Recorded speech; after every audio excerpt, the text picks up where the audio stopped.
It's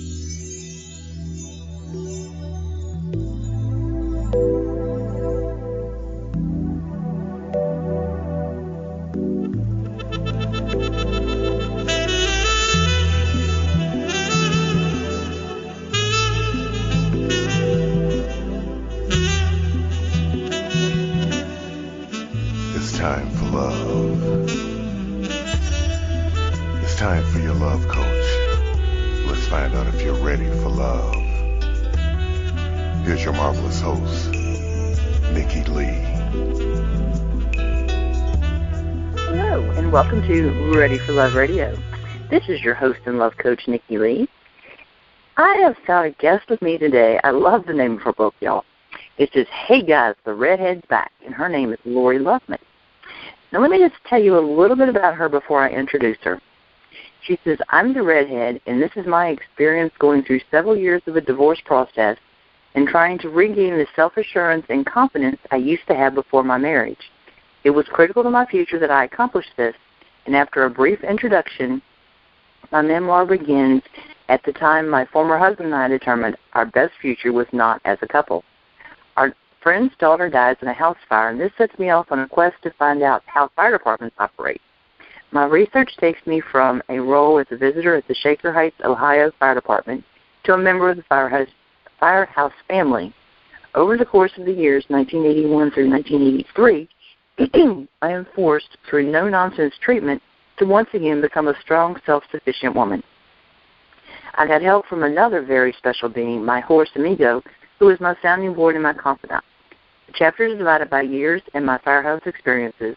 My marital ups and downs and my moments with Amigo are interwoven throughout this journal of reawakening, of reclaiming the person I once was." So we're going to have some interesting things to talk about today, and I love the fact that you mentioned your horse. That is so cool. So, Lori, it's awesome to have you with me today. Well, I'm delighted to be here. This is going to be fun. Well, it is. It is. I think we're going to talk about some fun stuff, and we're gonna give the listeners some things to think about, and I think we're going to have a lot of fun with it. So, and my listeners know I like to keep it fun but educational. Right. So tell me, why did you decide to write this book? It's not actually this book is 30 years in the making, so to speak. My original thought was to find out how fire departments operate, and I figured I would interview people and the chiefs, and I would, take me a couple of weeks and then maybe a couple more months to write the book and be done with it. And people would have answers to how fire departments operate. And what happened was I kept learning more and more and more, and I couldn't get away from the fire department because every time I thought I was done with all the information I needed, something else came up. And this went on for this whole length of time, during which time my husband and I were planning to get a divorce and kept getting too busy to do it. So I never was able to write that book, even though I took copious notes and just really tried to take in all the knowledge I could. I couldn't get it onto paper. And I put the notes away. I finally decided I couldn't do it. And I went on and wrote 4 novels. Well, there you go. And last year or the year before, I think it was last year, I went looking for something else in my files, and I found all my notes from the fire department. And I sat down and I started reading through them because I had all the day notes. I had conversations we had and things that were going on and what I was learning. And all of a sudden I realized that the story was not just about how fire departments operate. This was my story. It was how I was growing and learning and getting back to the person I once was before I became a wife. That's cool. That sounds like with me recently saying I'm getting back to being me. Yes, real me. That was because I found, I think, from the moment of our marriage, the day I signed my name as Mrs. Loveman, I lost me. Yeah, understand. That was like the beginning of kind of a subjugation. Right. that you willingly go through at the beginning of a marriage, and I think it goes on both parties' side, because you're so pleased to be with the other person. Right. But then it gets to be you're acting a little different than you normally would because your situation is different. All of a sudden, you have another set of parents to be dealing with. True. And in my case, my parents were very. We never lacked for anything in my family. I have a brother and a sister. And growing up, we always joked about my father that he had two parts to his wallet. One that had all the money, and the one that had a single dollar bill in it. And if we needed something, we had to requisition 3 days in advance, if we wanted a buck or two. But my husband's family was quite well-to-do, and they were in an entirely different social structure than I had grown up with. So it was quite an adjustment for me. I would think it is very different when you're with somebody like that, and it's just a whole different society, and yeah, definitely. Yeah, it just, well, for example, I was around horses my whole life, and from, cleaning stalls to riding and everything. My father-in-law also had horses in his life, but he had race horses. And he didn't do anything with them except own them and bet on them and pay their bills, because he had grooms and stable people, and so it was a whole different way of looking at the same thing, right, so to speak. So there were a lot of things that I had to get used to doing on this other social level, and it wasn't comfortable for me. Right. It was not that their morals were different or their outlook on life was particularly different. They just did it differently. Right. So that was kind of a big adjustment for me, and the country club and all these other things, which were actually what was our eventual downfall, was that we just had different things that were important to us in life. It makes a big difference in a relationship too, so definitely. So there's been challenges. We all have challenges in life. Yeah. How do you think you've grown from the challenges? Because my thing is, and I joke like this about me growing up and some things that could have just beaten me down and made me a very, very different person than who I am. But much less outspoken, I think, would be one key thing. But it seems like we have challenges, and we can either let them keep us down and keep us from being a truly happy person, or we can face them head on and become a better person and happier person. Yes, and I think the important thing is the only thing you really have that's your own is your own body and mind. Sure. Nobody, that's yours, and that has to come first. It was just like when I had my kids and they were little, the pediatrician said to me, and he was very old school, he said, you have to take care of yourself first, because you can't take care of anybody else if you're not the best you can be. Exactly. And that goes just for almost anything, not just for taking care of kids or dogs or whatever. I've had challenges in my life because I've never fit into a mold, as my family is quick to point out, and there are stories about me going back to when I was 2 years old, that I didn't. If somebody told me to do one thing, I did the opposite. I did that for a while, but yeah. That kind of stubbornness, this is the way I want to do it. I don't care what the rest of the world does, but this is how I'm doing it. And when you're 5 years old, of course, you don't really have a lot of say in that. But, yes. Well, actually, at 5 years old, I never wanted to be a boy. I was always a tomboy. I never wanted to be a boy, but the boys had so much more things they could do. Oh, and that's much more fun. They could run around, they could scream, they didn't have to sit politely because they were boys. It was much more fun than being a girl. Thoroughly understand that. The rules weren't the same. And Definitely. I would not, in grade school, there was 2 or 3 years there where I would not go to school unless I was wearing boys' clothes. Because you can't play on the jungle gym in a dress. That's you can't true. swing on the bars in a dress because it's in your underpants show. Exactly. I mean, and we're talking, we're talking back in the 40s and 50s. It's a lot of things are different now because I don't think any girls wear dresses to school anymore. One of my most vivid memories with one of my grandmothers was she took me shopping and she wanted to buy me this cute little frilly pink dress. And I was not leaving the store with that dress. So I ended up with a green pantsuit. Yes. I'm like, she was so upset. I'm like, I am not wearing a pink frilly dress. Well, I can really appreciate that. I thought you might. But all the way through, I don't say I was doing things, thinking about doing things, but I like to work on engines. When I was 13, I used to go down the street to the gas station and help them, with oil changes and things like that. And my parents were very upset. They sent me to a psychiatrist. And I went. It would have occurred to me not to go. Okay, I always respected my parents. I didn't agree with them all the time, but I always respected them. I was 13 years old. I went every week to the psychiatrist. And he sat on one side of his desk, and I sat on the other side of his desk, and we looked at each other. I had nothing to say to him. I mean, I didn't see anything wrong with doing oil changes.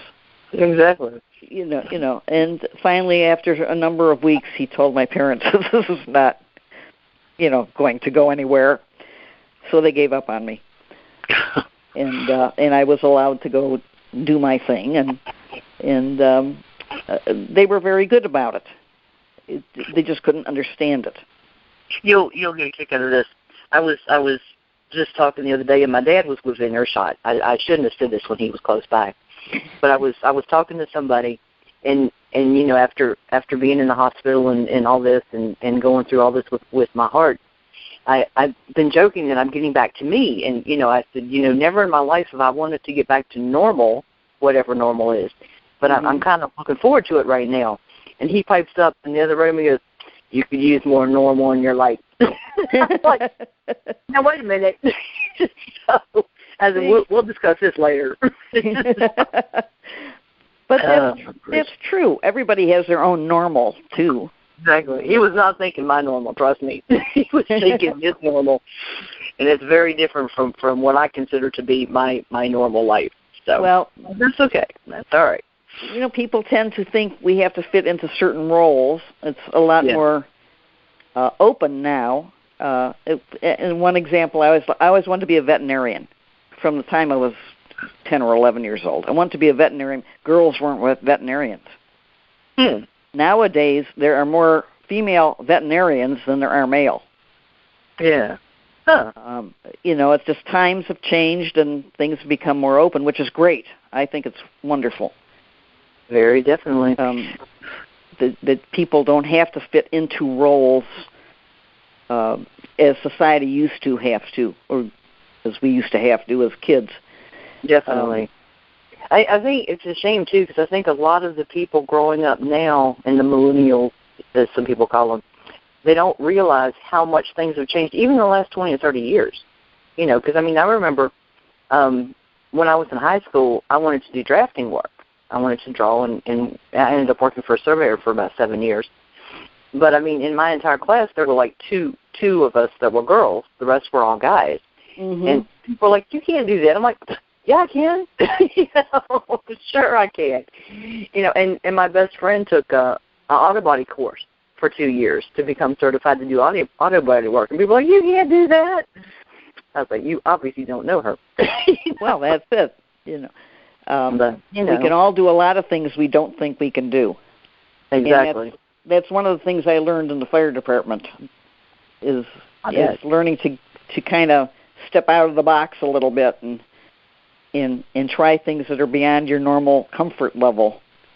Oh, definitely. I'm always encouraging people to step just past their comfort zone. Don't go crazy with it, but just kind of just a little bit out of your comfort zone, Yeah, try a small step. whatever pace the person can stand. Yeah. I don't like to see people really pushed. I think that's wrong to do that to someone. Agree. We talked about that in the show we did, and it was one of those kind of things that if the person isn't ready to make a major change, then what we were talking about wouldn't be right for them right now. But keep it in mind, because at some point, a lot of people get to the point where they aren't happy in the life that they have right now, and they want to change it. So, question for you, and everybody seems to have a different answer to this one. What do you think is a primary reason, or you can give me more than one, why relationships don't succeed? Because people don't talk to each other. Well, they don't listen to each other. They talk at each other. Right. They don't talk with each other. My husband and I did not talk with each other. There may have been a time when, had we spoken with each other and said, this is how I really feel, and really uncomfortable with this, or I'd prefer it if we did something else. And if we spoke and said what we really was in our hearts and how we were feeling, maybe we would have moved forward together. Right. As opposed to seeing our best future for each of us was separate. How old were you when you got married? 25. Oh, okay. My parents were in despair. They were still, when they went to school, girls still got out of high school ready to be married. Right. And that was kind of accepted. And I didn't seem to be, and I dated, but I didn't see any reason to be married. Why should I be married? This was another thing of this being ahead of my time. Exactly. But my parents, they were doing the low-key, so-and-so's getting married, and so-and-so's having a baby, and, as if I would miss those things. Right. And that would make me, it didn't, of course. Until I was ready to get married, I didn't get married. And I was married when I was 25, almost 26. And then I said, all right, if I'm going to have kids, I'm having them before I'm 30. I am not spending my whole life with diapers. And I did. I made it under the limit. Both of my kids were born before I was 30. That's cool. But it's just, I think not talking, not communicating what you're really feeling, and it's not blaming. It's not blaming the other person for how you're feeling. They may be causing you to feel a certain way, but you have to tell them. Right. My husband, my ex-husband, is a wonderful person. However, part of the time, his brain is not connected to his mouth. And a lot of people have that problem. And what comes out of his mouth sometimes is totally different than what he's thinking. Right. And but people can only hear what he's saying. Right. They don't know they can't be mind readers like Mr. Spock. They can only tell what's being said. That's one thing I've learned, to be very careful with listening to what people are saying and then listening to what they're not saying. Right. Trying to find out the reason for what they're saying. And that was one of my shortcomings after I got married. I tended to kind of stay in the shadows. Years later, after our marriage was over, I would run into people that we knew while we were married, and I never really realized that they even remembered me. That I ever made any impression on them, because I was standing in my husband's shadow, because sometimes it was easier to do. And that's what makes it hard, I think, for people in that situation who have allowed themselves to do that. Makes it harder for them to come back to being themselves. Right. Well, you kind of lose your identity. You kind of forget who you are, and right, you become who people expect you to be. Yes. Yes. I mean, I was a very dutiful daughter-in-law, and which was totally foreign to me. And then I was, like every other young mother, just running after kids. Yep. Yeah, but in the meantime, the things that I had done and appreciated got pushed aside. Right.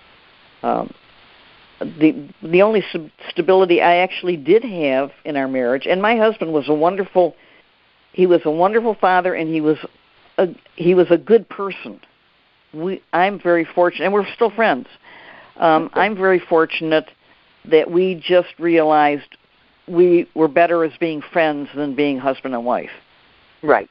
And it wasn't that, I mean, I was sometimes not so nice to him, and he was a couple of times not so nice to me. But those were just things that could have happened anywhere along the line. Right. And so coming back to being who I was meant I had to learn to be more assertive. And the fellows in the fire department, they don't let you be wishy-washy. If you say something, you better be able to defend what you're saying if it needs to be defended. And there's no shadows to stand in. That's cool. You're out there, and you better have an answer. Very good lesson for me. Interesting how your research and trying to understand the fire department played into what you needed in your personal life as you were working through the divorce. That's cool. Yeah, and we kind of had a funny kind of divorce because we decided we should be divorced, and then we didn't. I mean, we just were too busy to do that. Yeah. And it took a couple of years before I said, aren't we supposed to be doing something about this? Maybe I should go file for divorce. And he says, okay, go file. Then, of course, you get the attorneys in it. Yeah. Who's, they're trying to make you hate each other. Right. And they were close. They came pretty close, but we prevailed. And our kids, of course, who were young teens at the time, got the message loud and clear. You have two parents who love you, but you're not putting one against the other. It's not going to work. You got to make that really clear. Oh, yeah, because they would do it. Yeah. I mean, and they were good kids, but, when the opportunity's there, you're going to take it. Tell you. So when you run into people that are ready to turn their life around and realize that something's just not working for them, what are some things that you suggest to them? I suggest they sit down quietly and think about what they really want out of life. Not just, I want to own this or I want to own that, but what do they want to do with their life? Do they want to paint in watercolors? Do they want to do fashion design? Do they want to go into music, or another different career that's always interested them but they never followed? And then kind of figure out what steps are needed to reach that goal. Just for example, painting, and I don't know anything about painting except to see one on the wall. But you've got to learn how to do it. So you start taking a small step. Take a school class. The adult education programs they have. Right. See what you like and don't like. But don't overwhelm yourself with what this big future is looming ahead of you, because anybody would be overwhelmed by trying to get a whole picture of what their life's going to be like. Very true. Well, that's the thing. When a person does get to the point where they realize that something needs to change, or they're just not happy and they want to see what they can do to make a change, they shouldn't do it all at one time. Don't jump into it and think you have to accomplish this in like a week or something. Right. You're right. Move it that you're comfortable with, and that's just like the whole getting out of your comfort zone thing. you're getting out of your comfort zone if you're making real efforts to change, especially very critical things about your life. I mean, that's big, you know. Yeah, and a little of that. I think one of the things is we tend to have our security level, whatever our situation is, we know what it is. Mm-hmm. And we don't know what the next thing is going to be. So we accept the security we know, right, for the unknown, and that's wrong because that's holding you back. Right. Well, and a lot of people don't want to confront the unknown, and so they stay in a situation where they aren't happy, or their friends talk and act like they don't have any choice. Their family acts like they have no choice. And that's one of the big topics, and that's why I wanted to have you on today. That's one of the big topics I talk about on here is you do have a choice. It's not easy. It's not going to be a cakewalk. But the thing is, if you're truly not happy in a situation, you do have options. Right. And they can be taken as long as a person they're unhappy, but they're not in physical danger. Right. Right. That's a different situation as far as I'm concerned. It's you've got to get out of there. Yes, Then you can sort things out.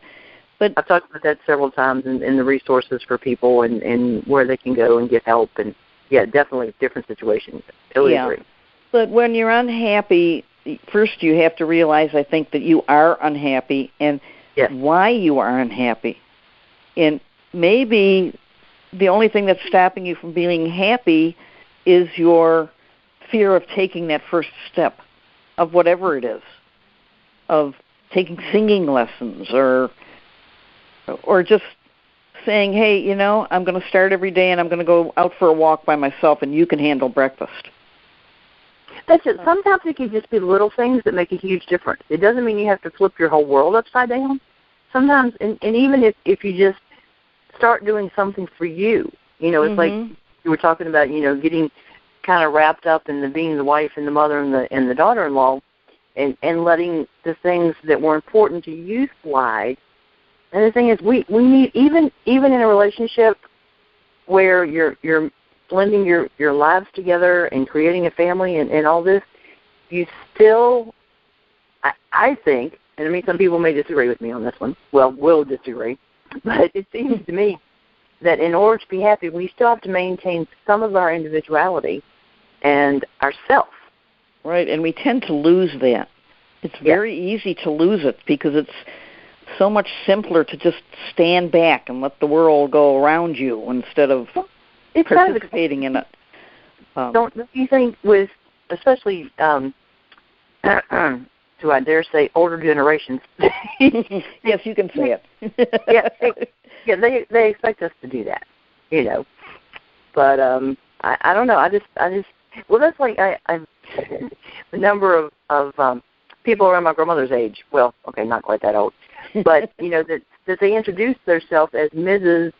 whatever his name is. I mean, they don't even acknowledge that they have a first name. That drives me bonkers. Right. Yeah. You know, I know why they did it, and I know that at that time period it was very expected.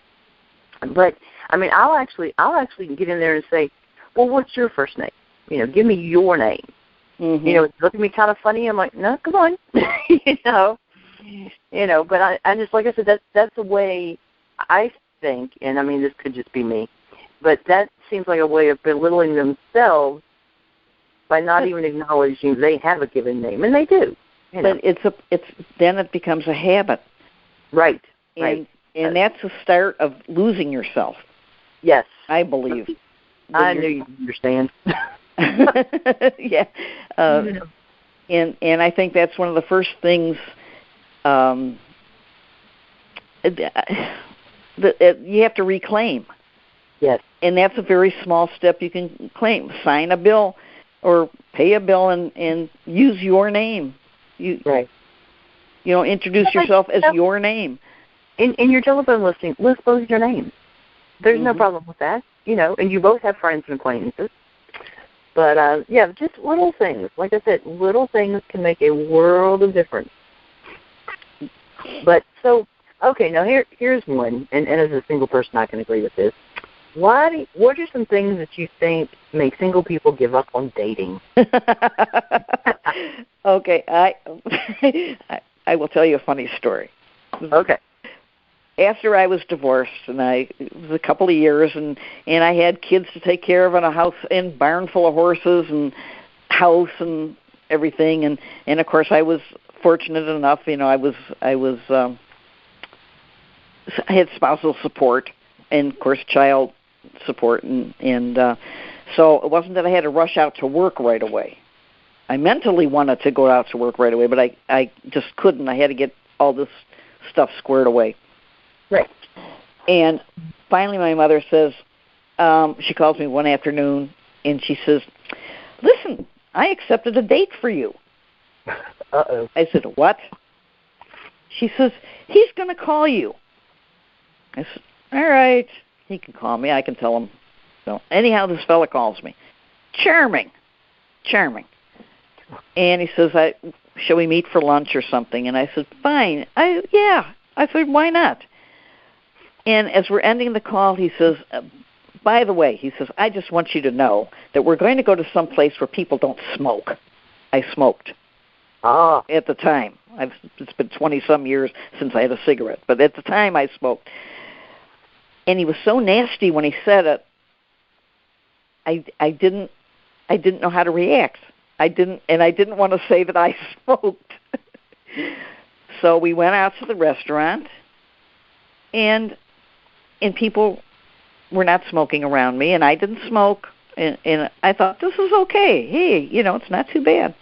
So he asked me out again, and I said, "Okay, we'll go out Saturday night." I figured, maybe I'll quit smoking. Yeah. Yeah, okay. I get a call from my mother, like 2 hours after I've talked to this guy making this date for Saturday, and she says, "You can't go out with him." I says, "What do you mean?" She's like, "He's a con man. I heard it from my bridge group." She says, I said, "I made a date for Saturday. I'm going out with him." She says, "Well, you're going against what I think is the smartest thing to do. Don't wear jewelry. And don't tell him where you live." I said, "Okay." And he was, I noticed, immensely interested. This was on and when I went out with him this Saturday and we went to dinner, he was extremely interested in where I lived, what kind of house I had. I had horses, what kind of horses, and what did I do with them, and I could see him leaning in towards finding more about me than I wanted him to know, right, since I didn't even know him. And I'm thinking about my mother's words, and I said, "There's only one way to end this." And I reached into my purse, and I pulled out a pack of cigarettes, and I said, there you go. I said, "That's it right there. No more lying. If I'm going out with somebody, I'm being me, and if they don't like it, they don't have to ever see me again, and I don't have to see them again." And it just and the years went by, and I was just me again, and it was good. I was in control. That's it. I think if just like me for me, then we don't need to be together. Yeah. I think one of there's really so much against dating nowadays, as far as people have so many responsibilities with their work and their time constraints, and it costs money to date. Yes. You can't go to Saturday matinee anymore. You just, and taking a date out to McDonald's, if that's all you can afford, it just doesn't work too well for a lot of people. Yeah. And it's so easy to get discouraged, because where do you find the people that have the interests you have? True. If you're going out to bars, but you're really interested in church activities, you should be going to church activities. Right. Not to bars. Well, that's it. Figure out something that interests you, and then go where people with those interests are. Yeah. And the bar scene has never appealed to me anyway whatsoever. Well, me neither. I'm one of those people that all I have to do is look at the label and I'm flat on the floor. But I think really just It's kind of that's why I get a kick out of I won't say a kick out of the online dating. Where now they have online dating for almost any interest you have. They really do, and some I never thought of. Yeah, but I don't know all of them, and since I'm older, when I finally decided I don't want to always be the fifth wheel. I have a lot of friends, and we go out in groups, and so it's not like dating or couples particularly. But after a while, you get tired of driving everywhere yourself. True. And so I thought, I really want to have a companion, and I really wasn't thinking romantic. I was just thinking, gee, I'd like to have a couple of friends that you could call and say, come on, let's go to a movie. Right. But, that kind of thing. And that's why I started looking at the online dating. And for me, for my age group, I was looking at the seniors. Right. And so I signed up. I decided I would sign up. And for 6 months, I sabotaged everybody. They were too tall. They were too short. They were too fat. They were too thin. He had a mustache. I could find a reason why not to respond to every single person that responded to me. Uh-huh. And then finally one day I said, all right, this is really stupid. You're either going to do it or you're not going to do it. And that's where I was stepping out of my box. That's where I was getting out of my comfort zone. It was one thing to sit back and let people come to you. Right. But for me, it was scary for me to go to them, so to speak, until one day I said, okay, this is it today. You answer one person. That's all. And I could handle that. That didn't overwhelm me. One person. And I did, and got a nice response back, but the guy lived half an hour away. It's not the kind of thing that you could just call and say, hey, let's go to a movie. I'll meet you halfway or whatever. Right. So, and I did that several times, and then I did find a gentleman who he's old, quite a bit older than me, but he also lives in my town. And we met a couple times for lunch and really enjoyed each other's company. Well, one of the things I learned from online dating was that you really have to read those profiles. Anybody who's interested in doing that has got to really read and see beyond what's there. That's what I was thinking. Read the profile, and then when you talk to the person, see if what they're saying jives with what the profile said. Because sometimes they just made up the profile to get your attention. Yeah, but a lot of times the people that do that, you can spot them. They have very poor grammar or spelling. True. And that's my first turnoff, because as a writer, I expect somebody to at least be able to write. I mean, a little bit about themselves without being a great literary person, but they should at least have proper spelling and a few punctuation lessons. They've got to be able to hold up their end of the conversation. Right. If they don't engage you mentally, and nothing else will happen. So. Well, the funny thing for me is, and I hope any guys that are listening who want to online date, pick your pictures carefully.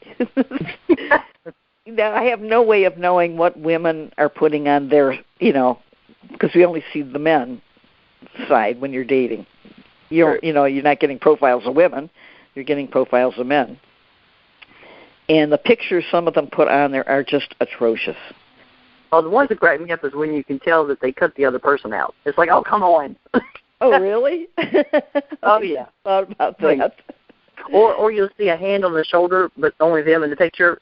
Yes, I've seen that, but just terrible pictures of themselves, and that can't be what they really look like.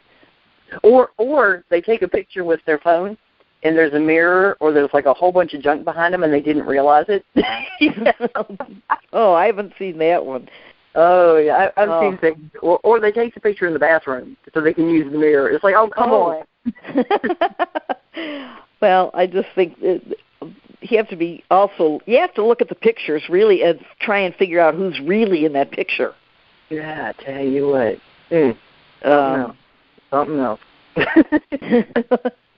Well, especially once I started studying, when I was going through all the training to become a love coach, and I said, I want to do some research on a couple of these dating sites. So, of course, I couldn't tell them why I was doing it because then they'd clam up. But it was interesting just looking at the way people describe themselves, the information they don't answer, the funky stuff that was in the pictures, and oh my gracious, it was interesting. I don't know. But, they really serve a purpose because, for example, I don't like to travel. Okay, so the minute I see a profile, or saw, because I've not been on the sites now for a couple of years, but I would see, loves to travel. Travels all winter. Well, forget it, because we're going to argue the first time he wants to travel. There you go. So the nice thing about the online dating is, it probably sounds kind of crass, but you can sort through all these people and narrow it down to people that you have, honestly have a chance of becoming friends with, whether it's romantic or just being friends. You can easily pre-screen people because, there's certain people that their interests are so different, you're just not going to get along probably, Well, so sometimes you have clues from the picture.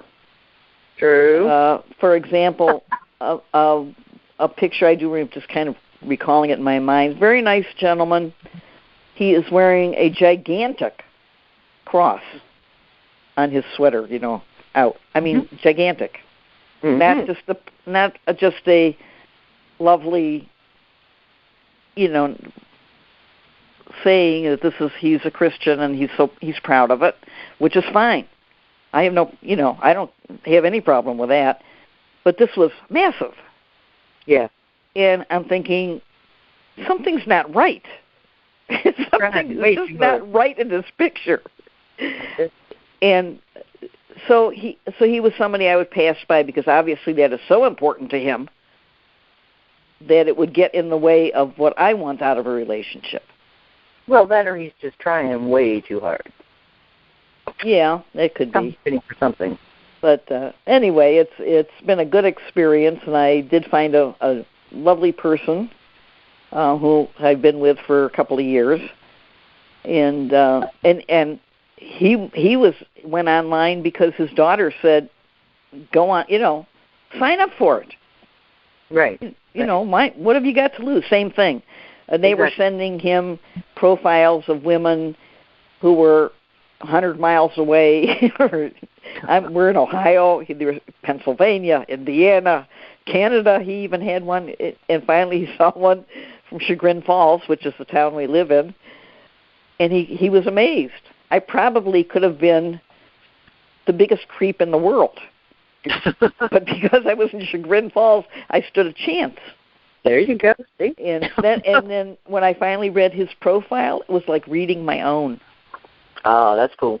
Yeah, so it does work, but you have to be, patient and careful. Well, and the thing is, the more you talked, you probably realized that you probably would never have met, even though you were in the same town, if it hadn't been the dating site. This gentleman and I grew up probably about 5 streets apart in a suburb, and I know one school he went. Well, I know all the schools he went to. He's 10, 15 years older than me. Well, I know how old he is, but I'm not saying.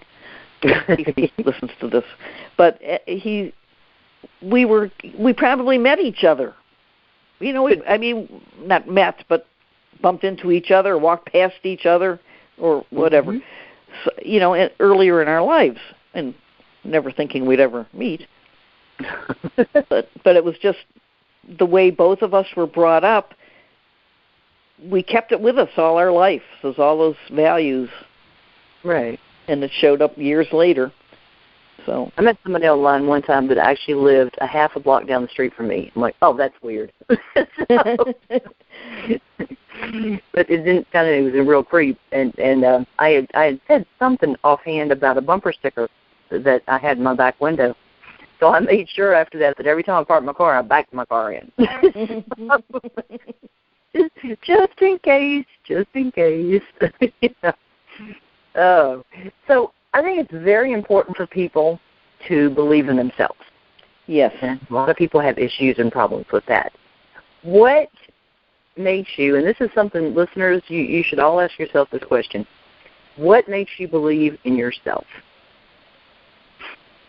I know what I have accomplished in my life, and I don't mean honors or awards or anything, just the fact that, for example, I went through a divorce and we're still friends. We understood that we were better friends than husband and wife, and I feel that that was a success. Right. Going with the fire department led me to a new career. So that was a success. Just each thing I've done where I have done it successfully, I finished my college. I went to college after high school. I didn't really want to go, and I played around a lot and did not graduate. But I found a course that I took for my future, and I completed it. And that was a milestone. Of course, it took me 30 years to get my degree, but I got it. And I just feel that those things, they're small accomplishments in the scheme of the world, you know, and it's not anything that anybody's ever really going to know, but you know it. Right. And if someone had told me that I would be taking courses in fire science and arson investigation and various other fire dynamics and physics and chemistry and all this stuff, and I said, forget it. But I did it. And I know I did it. And a few other people know I did it too, but that's a success. And I think those are the important successes that each of us have the opportunity to have. Even if it's something as simple as picking up a book and sitting down and reading the whole book, if you're not a reader, for example. Sure. It's an accomplishment. You had a goal and you accomplished it. That's it. Goals have to be small enough to be accomplished, because if they're too lofty, you're not going to reach them.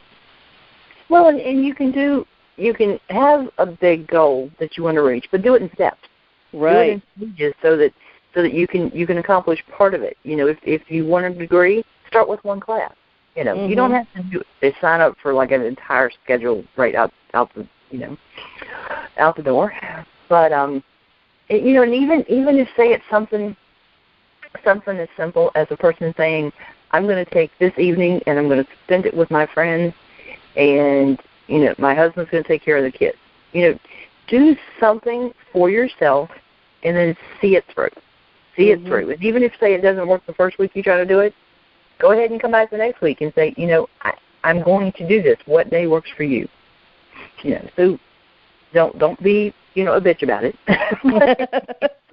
I'm not saying that. Well, hey, I have my bitchy streaks. I think we all do. Sometimes it just can't be helped. Yeah. Oh, gracious. We're almost out of time, but I think I got time for one or two more questions. Okay.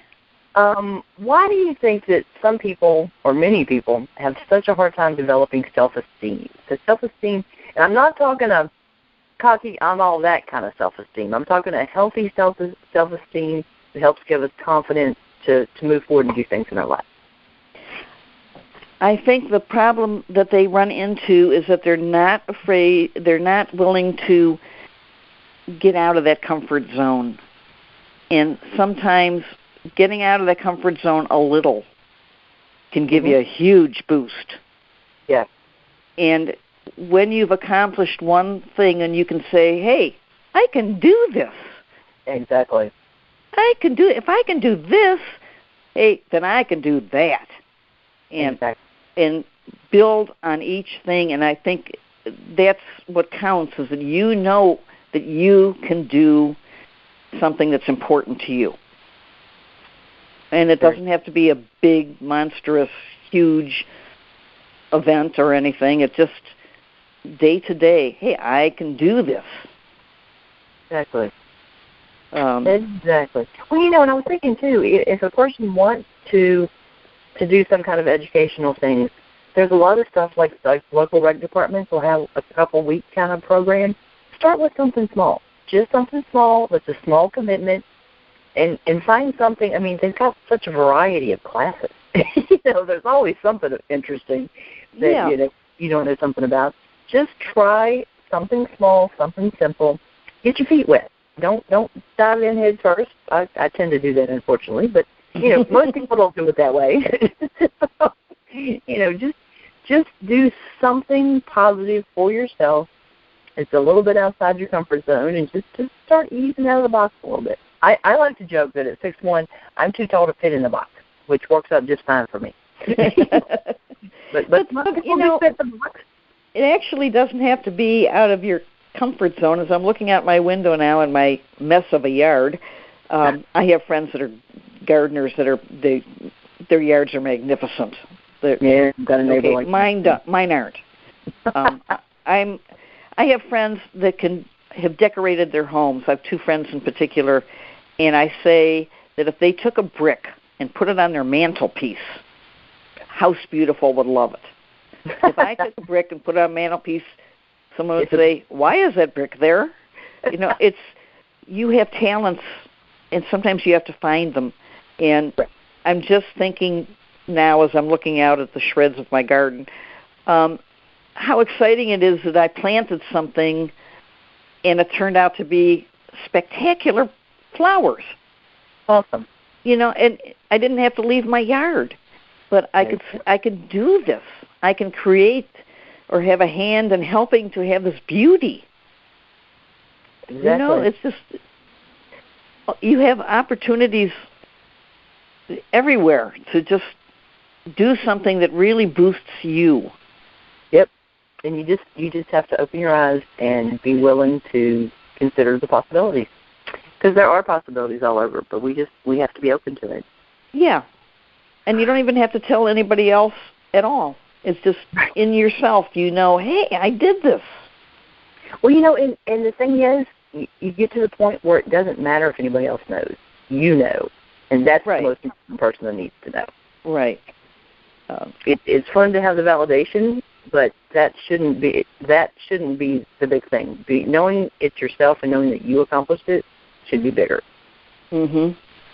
So why don't you tell people about your website, how they can find you, how they can get in touch with you, all that sort of thing? Anybody who needs to get in touch with me, I have my direct. I have two websites. One is the Fire Safety in Barns, which is self-explanatory. I don't have. I think I'm on Facebook. I think my son put me on Facebook, but I don't know how to use Facebook or Twitter. And I have a feeling, talk about being out of your comfort zone, that this is one of the things I'm never going to learn. But I have a regular email, and people do contact me either through the Fire Safety in Barns website or my email, which I will give to you if you want it. Sure. Okay, it's L Loveman, so it's LLOVEMAN at windstream.net, and that's windstream is one word. .net. All right. And one of your websites is just your name, correct? Yes. Okay. And you want to spell Lori for people, since there's different ways to do that? I'm sorry, what? You want to spell out your website, since there are different ways to spell your first name? My first name is Lori, Laurie. Last name is Loveman, Loveman. There you go. All right. I figure there's enough ways to spell names. We better just spell it out for people. Yeah. But anybody can do a search for me. There's a lot of ways to find me. I'm all over Google. If they do a Google search, they can find me. And my novels are on Amazon.com. Awesome. Well, like I said, I've had a great time. I think we shared some neat information, and I love when people share their personal experiences on how, things that they've confronted, things they've overcome, and quite a few of my big themes I like to focus on were stuff that I saw when I was reading information about your stuff. I'm like, yeah, she needs to be on the show.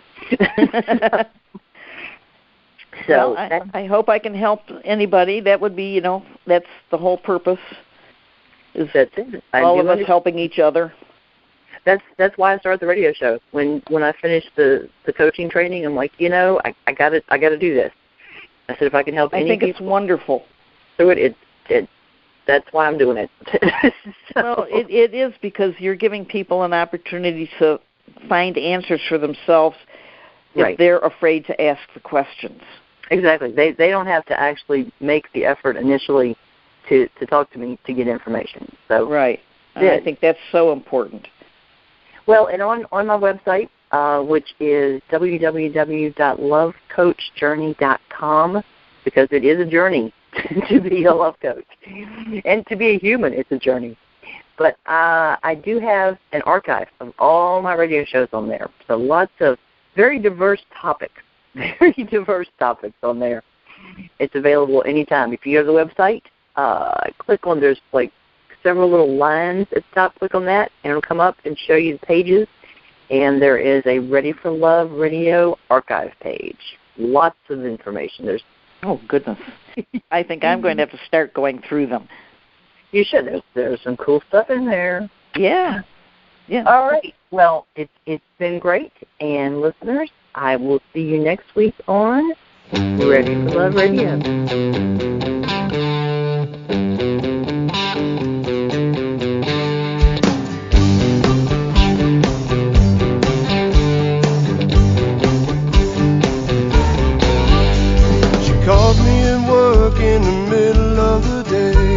Tells me she's lonely, asks, can I get away? Not a cloud in the sky, and she's feeling the pain, 'cause her lips are dry and she wants a taste of rain. She said, give me that, give me that, give me that, give me that, give me that, give me that love. I need your loving like the river needs the rain. So give me that, give me that, give me that, give me that, give me that, give me that love. I want your loving like a river needs the rain. So I'm gonna love her like the river loves the rain.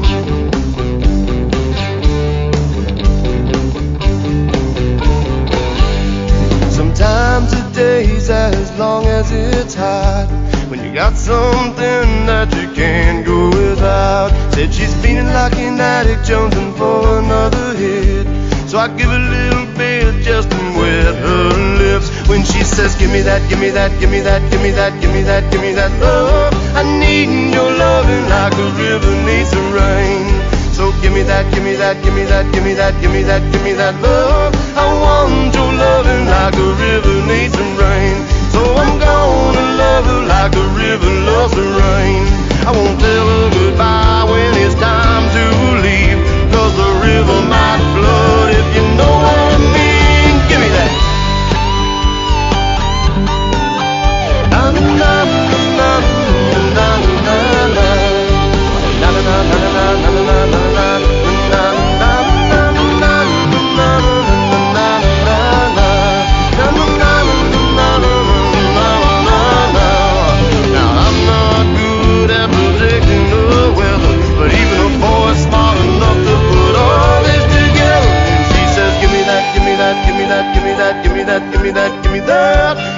Give me that, give me that, give me that, give me that, give me that love.